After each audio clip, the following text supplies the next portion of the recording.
အဲ့တော့ချေလူတွေဒီနေ့မှာ plus button လေးကိုဆွဲပါမယ် plus button အပွားလေးပေါ့နော်သူကတော်တော်လေးကိုလွယ်တယ်အရှိက fit button ရောဆွဲသား button ထက်အများကြီးလွယ်ပါတယ်ဆွဲတဲ့ပုံစံလေးတွေအနည်းလန်းလေးတွေကတော့ဒီ button လေးတွေကတော့တူတူပဲပေါ့နော်ဒါလေးက time centimeter နည်းနဲ့ဆွဲပြပါမယ်ဒီ plus button လေးရပြီဆိုလို့ရှိရင်လေ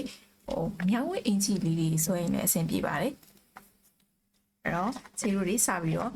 ပုံသင်လေးတွေတက်ကြမယ်ခုတ်ခါကိုနှစ်နှုတ်ပေးထားတဲ့အတိုင်းလေးလိုအပ်မယ်ပြီးတော့ရင်ကိုလေးနဲ့စားပြီးတော့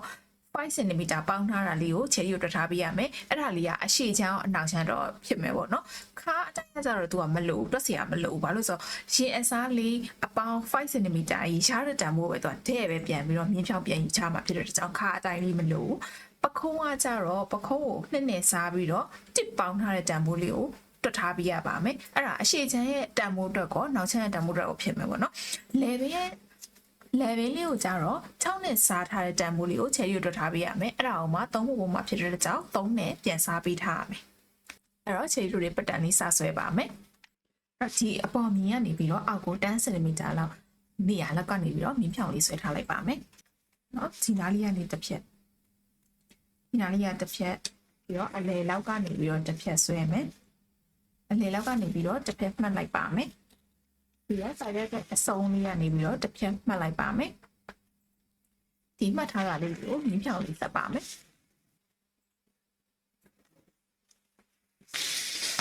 ဒီဘေးမြကနေပြီးတော့အတွင်းထဲကို5 cm လောက်မြင်းလေးဆွဲပါမယ်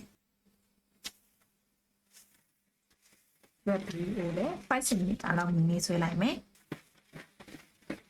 ဒါလေးပြီးသွားပြီဆိုရင်ဒါလေးကကျတော့ပခုံးမြင်းလေးပေါ့နော်ဒါမှမဟုတ်လို့ရှိရင်လည်း level မြင်းလေးဖြစ်ပါမယ်အဲ့တော့ဒီထိတ်အမှတ်ကနေပြီးတော့အောက်ကိုခုတ်ခါကိုနှစ်နှုတ်ထားတဲ့အတိုင်းလေးကိုခြေတို့မြင်းလေးအမှတ်လေးမှတ်ပေးထားပါမယ်။နော်ခုနကတော့ခုတ်ခါရဲ့အတိုင်းလေးကကြတော့နှုတ်လိုက်တဲ့တန်ဖိုးလေးကကြတော့35 cm လေးပေါ့နော်35 cm 35 cm လေးမှာအမှတ်ကလေးမှတ်လိုက်မယ်။လေလောက်မှလည်းတစ်ပြက်အမှတ်ကလေးမှတ်ပါမယ်35 cmဒီမှာလည်း35 cm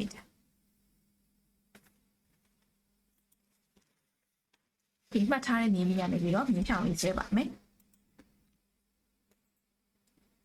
ဒီကနေပြီးတော့ဒီမှတ်လိုက်တာကိုခါကိုနှစ်နှုတ်ထားတဲ့အတိုင်းလေးဖြစ်ပါတယ်ဒါလေးကခါမြင်းလေးဖြစ်သွားမယ်ပေါ့နော်အဲ့အောင်မှာဒီကနေပြီးတော့ဒီထိတ်ကနေဒီထိတ်နှစ်ခုရဲ့ခြားကနေပြီးတော့တဝက်ဝက်ထားပေးရမယ်အဲ့ဒါလေးကရင်မြင်းလေးဖြစ်ပါမယ်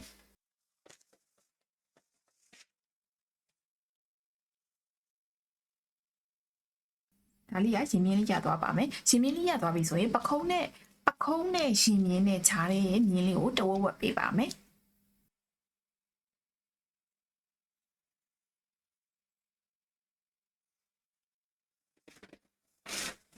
အဲ့တော့ခုနကတော့ဒီလေဘေးမြင်းနဲ့ရင်မြင်းနဲ့နှစ်ခုခြားတဲ့တဝက်ဝက်လိုက်တဲ့နေရာလေးကကြတော့ကြောကျယ်မြင်းလေးရပါမယ်အဲ့တော့တွက်လိုက်တဲ့လေဘေးအစား6ပေါ့နော်အဖြေလေးကိုချိန်တို့အမှတ်ကလေးမှတ်မယ်လေဘေးမြင်းကနေပြီးတော့2 cm လောက်ကိုအမှတ်ကလေးမှတ်လိုက်မယ်ဒီကနေပြီးတော့ဒီတက်လိုက်တာ2 cm အဲ2 cm တက်လိုက်တဲ့မြင်းလေးကနေမှလေဘေးကို6နဲ့စားထားတဲ့ရတဲ့တန်ဖိုးလေးကိုအမှတ်မြင်းလေးဆွဲပါမယ်လေဘေးကို6နဲ့စားလို့ရတဲ့အဖြေလေးက558အဲ558တန်ဖိုးလေးကိုမြင်းဖြောင်လေးဆွဲလိုက်မယ်အဲ558မြင်းဖြောင်လေးဆွဲလိုက်တဲ့ဟာလေးကို3ပုံပုံပြပါမယ်နော် 1.9 တပုံ 1.9 နှစ်ပုံ 1.9 3ပုံဒီရတဲ့တပုံလေးကိုဒီအပေါ်ကနေပြီးတော့တပုံပြန်ထောင်းပေးပါမယ်အဲ့တော့ 1.9 တပုံထောင်းလိုက်မယ်ပေါ့နော်ပခုံးကိုနှစ်နဲ့စားပြီးတော့ရတဲ့တန်ဖိုးကိုတစ်ပေါင်းထားတဲ့အဖြေလေးကိုချိန်လို့အမှတ်ကလေးမှတ်ပါမယ်အဲ့ဒါ19.5အဲ့တော့ဒီထိတ်ကနေပြီးတော့ယူပါမှာနော်ဒီထိတ်မြင်းကလေးကနေပြီးတော့19.5ရောက်တဲ့နေရာကျရင်ခဏလောက်ရလိုက်မယ်ရပြီဆိုလို့ရှိရင်အဲ့ဒီမြင်းအပေါ်ကနေအပေါ်1 cm လောက်တက်ပါမယ်ဒါကနေပြီးတော့ဒီတက်လိုက်တာ1 cm ဒီတက်လိုက်တဲ့မြင်းလေးနဲ့ဒီ level ထိပ်အမှတ်မြင်းလေးနဲ့ကိုဆက်ပြီးပါမယ်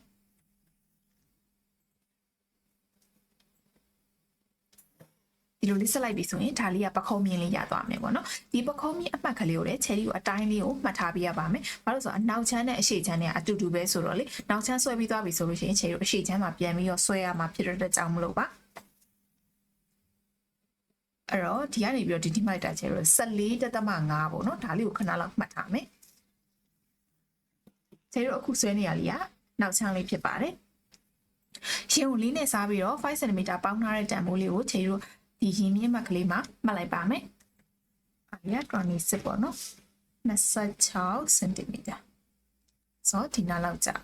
အဲ့တော့ချေလို့ခုနကတော့ပြောတယ်ပေါ့နော်ခါမြင်းလေးကတွက်စရာမလိုသူကရင်မြင်းရရင်ရပြီပေါ့နော်ဒီရင်မြင်းနဲ့ခါမြင်းတွေကသူကတဲ့ပဲလာမှာဖြစ်တဲ့ကြောင့်မလို့ရင်မှာရထားတဲ့မြင်းလေးတိုင်းကိုပဲဒီအောက်မှာလည်းပြန်ပြီးတော့အမှတ်ကလေးမှတ်ပေးပါမယ်ခါမြင်းလေးမှာလည်းအမှတ်ကလေးပြန်မှတ်ပေးပါမယ်အဲ့ဒါကခုနကတော့တက်လိုက်တာ26 cm လေးရတယ်ပေါ့နော်အဲ့26 cm ဒီရင်နဲ့ခါနဲ့ကိုအမှတ်ကလေးနှစ်ခုကိုမြင်းလေးဆက်ပေးပါမယ်ဒါဆိုရင်မြင်းဖြောင်လေးဆက်လိုက်မယ်ပေါ့နော်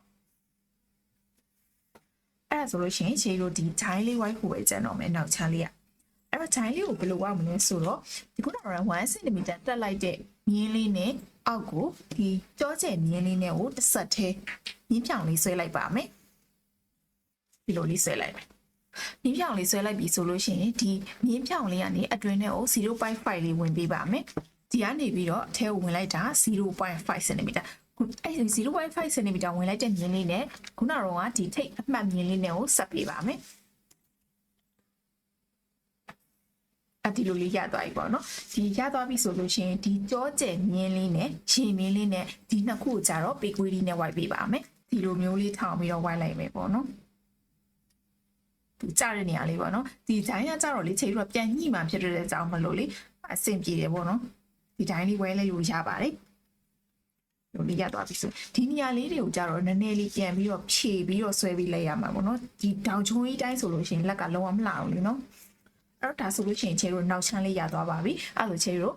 အခြေချမ်းလေးကိုဆက်ဆွဲပါမယ်လေပင်းမြင်ဒါကြောကျယ်မြင်ဒါလေးရချင်းမြင်လေးဖြစ်ပါတယ်ဒါလေးရကြခါမြင်လေးလေပင်းမြင်လေးမှာခုနကတော့လေပင်းကို6နဲ့စားလို့ရတဲ့အမှတ်ကလေးကိုမှတ်ပါမယ်တော့ 5.8 ဆိုတော့ဒီနေရာလေးဖြစ်မှာပေါ့ဒီနေရာလေးပတ်ပြီးသွားပြီဆိုလို့ရှိရင်သူ့ကိုဒီကနေပြီးတော့ 5.8 မြင်းလေးကိုထောင်ပြီးတော့ဆွဲပေးပါမယ်တောင်းမှန်လေးပဲတောင်းမှန်လေးတိုင်းပဲခုနကတော့ level ကို6နဲ့စားလို့ရတဲ့အဖြေလေးကိုပဲပြန်ဆွဲပေးပါမယ်ဆွဲပြီးသွားပြီဆိုလို့ရှိရင်ဒီမြင်းမှာ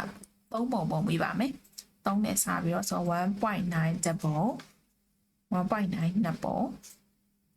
ဇက်တာဒီမှာ3ပုံရသွားပြီပေါ့နော်အဲ့ဒါအောင်မှခြေရိုးကလေတပုံလျှော့ပြီးတော့ယူမယ်ဒီထိတ်ကနေမယူပဲနဲ့ဒီထိတ်အမှတ်ကနေယူပါမယ်တော့ခုနကတော့ခြေရိုးနောက်ချမ်းမှာတိုင်းလို့ရထားတဲ့အမှတ်မြင်းလေးအဲ့မြင်းလေးကိုခြေရိုးအခြေချမ်းလေးမှာပြန်ယူပေးပါမယ်အဲ့ဒါလေးကဒီပခုံးကိုတိုင်းလိုက်တဲ့အမှတ်ကလေးရဲ့ဒီအမှတ်ကလေးကကြတော့ 14.5 ရတယ်ပေါ့နော်ဒီမြင်းလေးပြီးမြင်းလေးကနေအောက်က1 cm လောက်ချလိုက်မယ်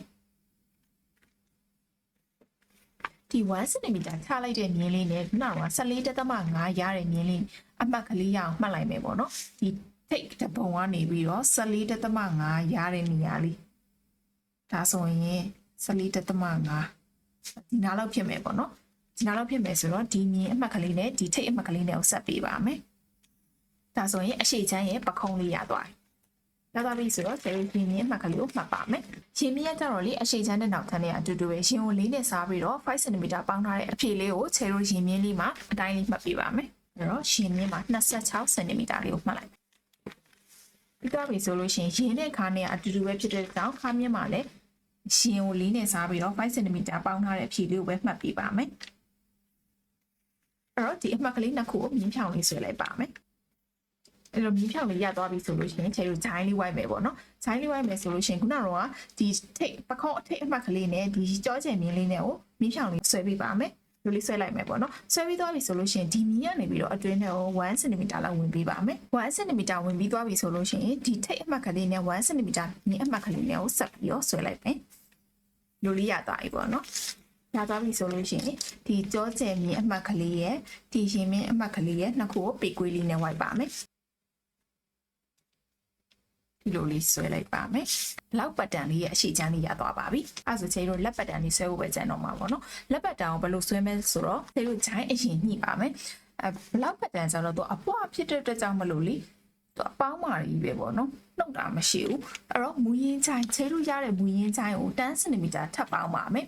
အဲ့တော့30 cm နဲ့ဆွဲထားရဆိုတော့10 cm ပေါင်းလိုက်မယ်ဆိုတော့40 cm ရရမယ်ပေါ့နော်အခုတက်လိုက်တဲ့ဂျိုင်းလေးတွေကိုအတိုင်းလေးယူပေးပါမယ်ဒီထိတ်အမှတ်ကနေပြီးတော့ဒီထိတ်အမှတ်ကလေးကိုခြေတော့အတိုင်းလေးတိုင်းနိုင်မယ်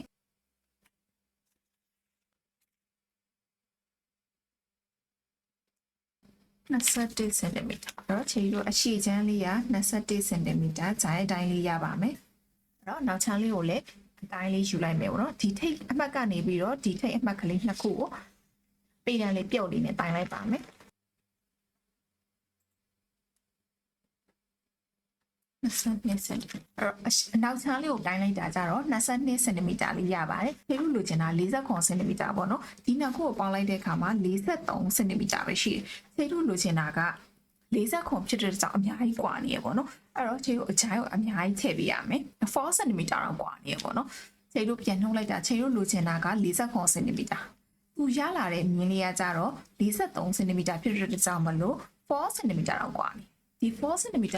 กว่าနေတဲ့ဥစ္စာကိုခြေတို့တွေရအောင်လို့ပြန်ပြီးတော့အတိုင်းလေးယူပေးမယ်ပေါ့နော်ဒီ4 cm ကိုနည်းနည်းစားလိုက်မယ်အရှိချမ်းအတွက်ကလည်း2 cm กว่าတယ်အနောက်ချမ်းအတွက်ကလည်း2 cm กว่าဒီနှစ်ခုပေါင်းလိုက်မှခြေတို့လိုချင်တဲ့4 cm ပြန်ရပါလေအဲ့ဒါဖြစ်တဲ့ကြောင့်မလို့ခြေတို့အရှိမပြောခဲ့တယ်လို့ပဲခြေတို့ fit pattern မှာဆွဲခဲ့တယ်လို့ပဲလေဇိုင်းညိနေဆိုလို့ရှိရင်သေးလို့ရှိရင်ရင်မြင်းပေါ်ကနေပြီးတော့ချပြီးတော့ဆွဲပြီးတော့ထည့်ပေးရမယ်ပေါ့နော်ဒီလိုမှကြီးတယ်ဆိုလို့ရှိရင်အပေါ်တက်ပြီးတော့ကျင်းပေးရပါမယ်ခြေတို့ကအများကြီးกว่าနေတာဖြစ်တဲ့ကြောင့်မလို့ပေါ့နော်4 cm တော့ခြေတို့လိုချင်တာသေးနေတာပေါ့နော်တကယ်ဆိုလို့ရှိရင်ဒီလိုချင်တဲ့ဂျိုင်းရကြတော့40 cm ကြီးနေတယ်ခြေတို့ရသွားတာ43ပဲဖြစ်တဲ့ကြောင့်မလို့သေးနေတာဖြစ်တယ်သေးနေတာဖြစ်တဲ့ကြောင့်မလို့ဒီရှင်နေကနေပြီးတော့အောက်ကိုချပြီးတော့ဆွဲပေးပါမယ်အဲ့တော့ခြေတို့ခုနကကွာတာကအရှိချမ်းကလည်း2 cm နောက်ချမ်းကလည်း2 cm ဆိုတော့အနောက်ချမ်းကိုလည်း2 cm ရှင်နေကနေပြီးတော့အောက်ကိုချလိုက်တာမယ်2 cm ချလိုက်မယ်ဒီချလိုက်တဲ့မြင်းလေးနဲ့2 cm ချလိုက်တဲ့မြင်းလေးနဲ့ဒီတောချင်မြင်းလေးနဲ့ပေကွေးလေးနဲ့ပြန်ဝိုက်ပေးပါမယ်ဘယ်လိုမှပေါ့နော်ဒါအခြေကြီးကတီးသွားတာဖြစ်တဲ့ကြောင့်နော်ဟိုကို့အတိုင်းလေးနဲ့ဆွဲလိုက်တဲ့ခါကျရင်ကျတော့နယ်လေးကွာတတ်တယ်ချွတ်ကြီးနေရလည်းဖြစ်တတ်တယ်တီးနေရလည်းဖြစ်တတ်တယ်ပေါ့နော်ဘယ်လိုမှကြီးနေမယ်ဆိုလို့ရှိရင်တော့ရင်နီကနေအပေါ်ကိုတက်ပြီးတော့ပြန်ကျင်းပေးရမှာဖြစ်ပါတယ်အဲ့တော့ခြေကြီးကဒီမှာအောက်ကိုချပြီးဆွဲလိုက်လို့လိုက်ပြီးတော့ချပြီးတော့ဆွဲရမယ်ဆိုပြီးတော့မရှိဘူးပေါ့နော်ကိုရလာတဲ့ပုံမူတည်ပြီးတော့ပဲလိုက်ညှိပြီးတော့ဆွဲပေးရမှာဖြစ်ပါတယ်အဲ့တော့ကြောချက်မြင်းလေးနဲ့ခုနကတော့2 cm ချလိုက်တဲ့အမှတ်မြင်းလေးနဲ့ကိုခြေတို့ပေကွေးလေးနဲ့ပြန်ဝိုက်ပေးပါမယ်အဲ့တော့ဒီဂျိုင်းအမြင့်အသစ်ကလေးပြန်ရမယ်ပေါ့နော်ခြေတို့လိုချင်တာဒီဂျိုင်းလေးမြင်းလေးဖြစ်သွားပါမယ်အဲ့တော့ခြေတို့အနောက်ချမ်းလေးပြီးသွားပြီဆိုတော့အရှိချမ်းလေးကိုဆက်ပြီးတော့ဆွဲပါမယ်အရှိချမ်းလေးကိုလည်းခြေတို့ဒီရှင်မြင်းလိုက်ရနေပြီးတော့အောက်ကို2 cm လောက်ချလိုက်မယ်ဒီရှင်မြင်းကနေအောက်ကိုချလိုက်တာ2 cm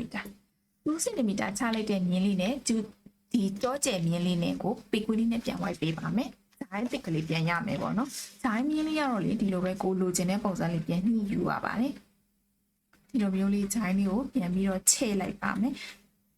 ဒီလိုလေးရသွားမယ်ပေါ့နော်ဇိုင်းမြင်းကအသစ်ဒီအသစ်မြင်းလေးကမှအတီးဖြစ်သွားမယ်ပေါ့နော်ဒီမြင်းလေးမပါတော့အဲ့တော့ခြေတို့ဒီဇိုင်းအသစ်မြင်းလေးကိုပေတံပြုတ်လေးနဲ့ပြန်ပြီးအတိုင်းလေးယူပေးပါမယ်ခြေရက်ဒီမှာပေတံပြုတ်လေးနဲ့ပြန်တိုင်းတာဖြစ်တော့နော်ဘယ်လိုမှပေကျုံးနဲ့တိုင်းမယ်ဆိုလို့ရှိရင်လည်းရပါတယ်ဒါကြတော့ခြေရက်တိုင်း cm နဲ့တင်ပေးရပါတော့basic pattern ကိုပဲလေဒီလို block pattern အပွားချုပ်တဲ့ဥစ္စာကိုလည်းဆယ်ပြီးနောက်ဗီဒီယိုလေးဒီမှာပြန်ပြီးတော့တင်ပေးပါမယ်ပို့လို့ချင်းတဲ့အချိုင်းအတိုင်းလေးရမရအောင်ပြန်ပြီးတော့တိုင်းကြည့်ပါမယ်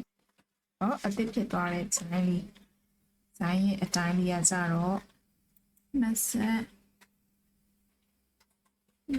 နဲ့အမဒီချမ်းရဲ့ဂျိုင်းအသစ်ကလေးကကြတော့22.5 cm အဲ့တော့ခြေတို့ဂျိုင်းအသစ်ကလေးကိုပြန်ပြီးတော့အတိုင်းလေးပြန်ယူပါမယ်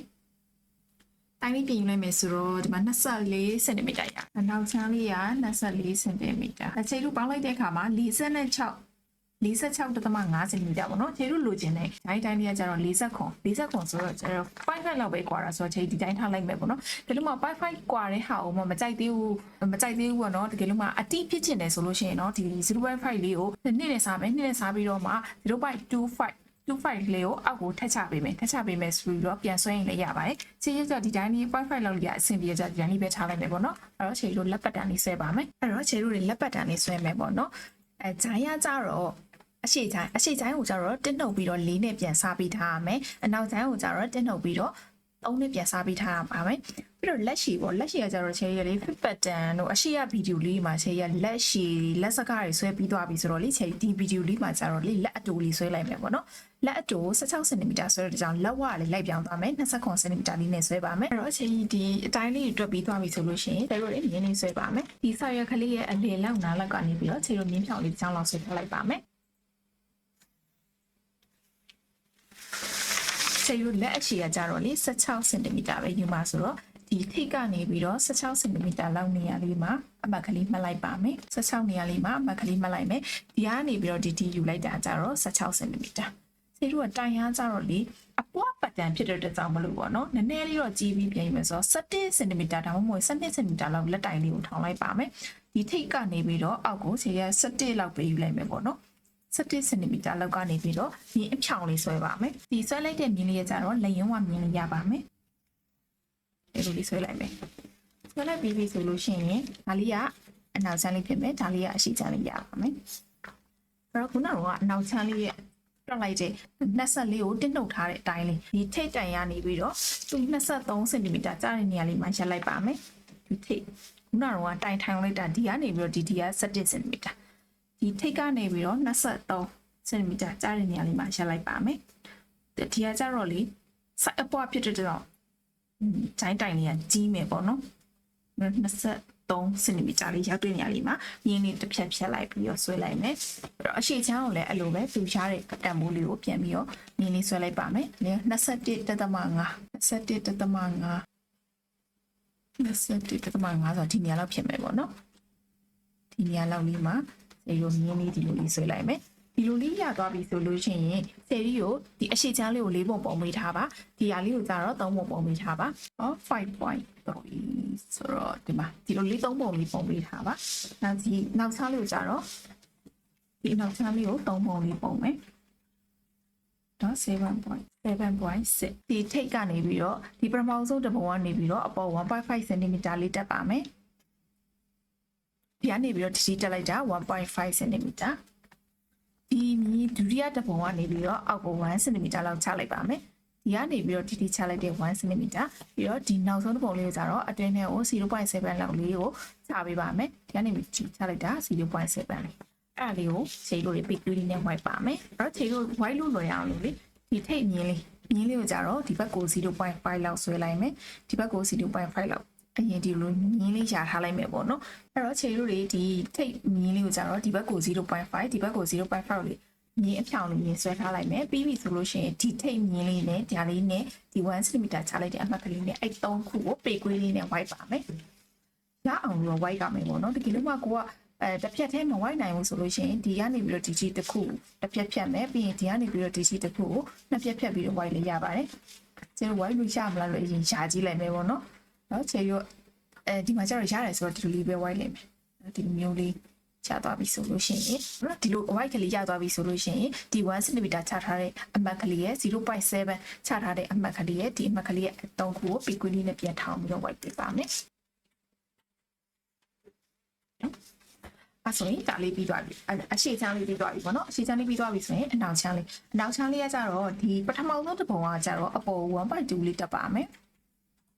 ညနေပြီးတော့ဒီတက်လိုက်တာ 1.2 နောက်ဆုံးတစ်ပုံကကြတော့လေခြေတို့ဒီကနေပြီးတော့ဒီထီကိုတဝက်ဝက်လိုက်နားလောက်ကြမယ်ပေါ့နော်သူ့ရဲ့တဝက်ရဲ့ 0.5 လောက်လေးပဲချပြီးတော့မှတ်ကလေးမှတ်ထားလိုက်ပါမယ်အဲ့တော့ဒီအမှတ်ရဲ့ဒီအမှတ်ရဲ့3ခုကိုအရင်ဆုံးပိတ်ကလေးနဲ့ဝိုက်ပါမယ်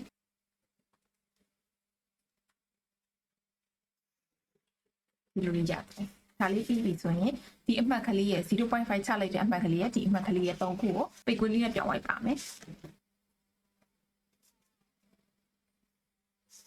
အဲ့ဆိုရင်ဒီလိုလေးရသွားပြီပေါ့နော်အဲ့ဆိုရင်အဝိုက်ကလေးပြီးသွားပြီဆိုရင်ခြေတို့ဒီအောက်ဖက်လေးကိုဆွဲပါမယ်အဲ့တော့ခုနကဒီထိတ်ကနေပြီးတော့အောက်ကို16 cm ဆွဲထားတဲ့နေရာလေးမှာမြင်းအဖြောင်လေးဆွဲလိုက်ပါမယ်ဒီလိုလေးရတော့ပေါ့နော်ဆက်သွားပြီဆိုလို့ရှိရင်ဒီဘက်မြင်းလေးကိုလည်းမြင်းဖြောင်လေးဆက်ပါမယ်နော်ဒီမြင်းလေးကိုလည်းမြင်းဖြောင်လေးဆက်လိုက်ပါမယ်ဒီလက်ဝါးကျတော့လေပြင်ပြတော့မလို့ပါသူအပွားဖြစ်တဲ့အတွက်ကြောင့်မလို့ဒီတိုင်းထည့်ထားလေးရတယ်ဒီလက်ဝါးလေးကိုနည်းနည်းလေးတိမ့်ချင်တယ်ဆိုလို့ရှိရင်လည်းရပါတယ်